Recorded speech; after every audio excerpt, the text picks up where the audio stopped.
नमस्कार, रेसिपी सफर चॅनेलवर पुन्हा एकदा सगळ्यांचं खूप खूप स्वागत। आजच्या भागात बघणार आहोत आपण टोमॅटो सँडविच भजी। नेहमी आपण कांदा भजी, मिरची भजी, बटाटा भजी वगैरे बनवत असतो, पण आज आपण टोमॅटो भजी बनवून बघणार आहोत। त्यासाठी एक वाटण लागणार आहे। चिरलेली कोथिंबीर, मिरच्या, आलं, लसूण आणि हे थोडेसे फुटाणे एक चमचाभरच घ्यायचे। टोमॅटोचे काप करून घ्यायचे आणि वाटण करून घ्यायचे चटणीसाठी। पाणी न घालता असं हे भरडसर वाटून घ्यायचे, अजिबात पाणी घालू नका। आता चटणी तयार आहे आणि टोमॅटोचे काप सुद्धा तयार आहेत। आता पीठ बनवून घेऊया। नेहमीच घरचं दळलेलं जाडसर बेसन पीठ आहे हे, तुम्ही विकतचं सुद्धा घेऊ शकता। त्यामध्ये तांदळाचं पीठ घालायचे 1 चमचा आणि चिमूटभर घालायचे सोडा। आता चवीप्रमाणे मीठ सुद्धा टाकूया। हिंग टाकायचं आहे 1 चमचा, चमचाभर ओवा असा हातावर चुरडून टाकायचा आहे, छान स्वाद येतो त्यामुळे। आता हे सगळं एकत्र करूया आणि लागेल तसं पाणी घालून आपल्याला हे सरसरीत भिजवून घ्यायचं आहे। खूप पातळ पीठ करायचं नाही किंवा खूप घट्टसरही ठेवायचं नाही, व्यवस्थित मध्यम कन्सिस्टन्सीमध्ये आपल्याला पीठ भिजवून घ्यायचं आहे। आणि हे असं 2-3 मिनिट चांगलं फेटून घ्यायचं आहे। फेटून घेतल्यामुळं पीठ हलकं होतं आणि खूप सुंदर होतात भजी।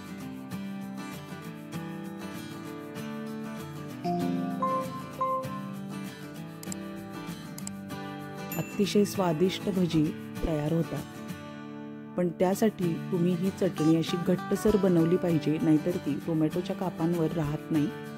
त्यामुळे पाणी न घालता ही हिरवी चटणी वाटून घ्या। खूप टेस्टी बनतात हे भजी, अगदी नक्की ट्राय करा ही रेसिपी।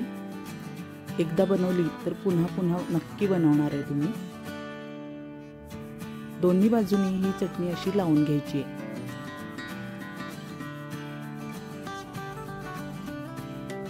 अगदी जपून करायचं आहे हे काम, आपल्याला हव्या त्या प्रमाणात लावून घ्यायची चटणी।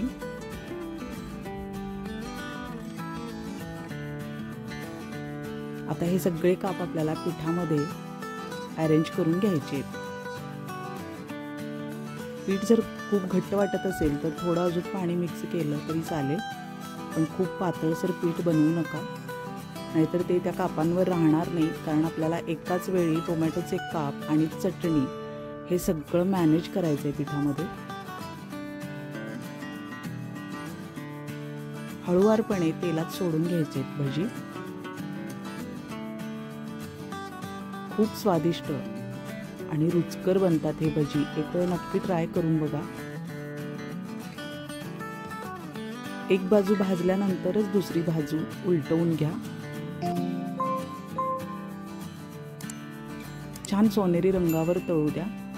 आता दुसऱ्या प्रकारची बॅच सुद्धा मी अशाच प्रकारे करून घेणार आहे।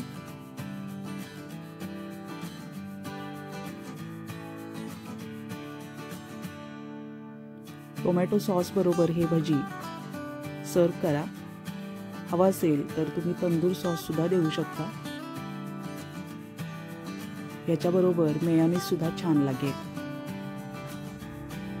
रेसिपी सफर चॅनेल नक्की सबस्क्राईब करा, शेअर करा, लाईक करा आणि कमेंटमध्ये कळवा टोमॅटो भजी कसे बनले। तुम्हाला ही डिश आवडली का हे सुद्धा आवर्जून कळवा। अशी चमचमीत आणि स्वादिष्ट भजी बनवून सर्वांना आश्चर्याचा धक्का द्या। आणि क्रिस्पी झालेले। पुन्हा भेटूया अशाच नवीन डिशसह नवीन भागात। तोपर्यंत निरोप घेऊया। धन्यवाद।